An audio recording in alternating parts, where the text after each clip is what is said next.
direct financial assistance has been enhanced to rupees 12,000 per acre per year, allowing farmers to invest in modern techniques, better seeds and improved irrigation. In an unprecedented move, the government has support to landless agricultural labourers under the Indira Atmiya Bharosa scheme, providing 12,000 per annum to families who work tirelessly in the fields. A total of 566 Raitu Vedikas have been established, equipped with state-of-the-art audiovisual media. The Raitu Nestam initiative is now fully operational in all 532 rural mandals, providing a dynamic platform for farmers, scientists and administrators to engage in structured video conferencing.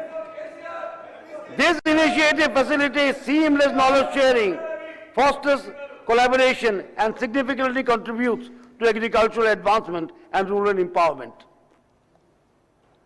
A bonus of rupees 500 per quintal for Sanakaram paddy amounting to 1,206.44 crore has been released to farmers to ensure fair pricing and income security for farmers who produce the varieties of paddy that our people consume. As a major step towards centering the agricultural sector, my government has established the Telangana Agriculture and Farmers Welfare Commission. This commission will serve as a dedicated body to address farmer concerns, develop sustainable policies, and ensure that Telangana's agricultural sector remains resilient and future ready. By integrating scientific research, modern technology, and farmer-centric initiatives, this commission will play a pivotal role in securing long-term prosperity for our farmers. Through persistent and strategic efforts, my government has effectively presented its stance before the Krishna Water Tribunal to ensuring the protection of Telangana's rightful share of Krishna River water.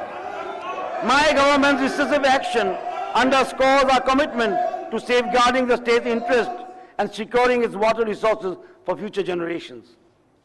My government's unwavering commitment to agriculture will continue through sustained investments in irrigation, scientific advancements, and market linkages, ensuring that Telangana's farmers not only survive but thrive. Empowering women, the strength of Telangana. No society can claim progress unless its women are empowered, protected and given equal opportunities. Telangana recognizes the transformative power of women, and my government is committed to breaking barriers and unlocking new opportunities.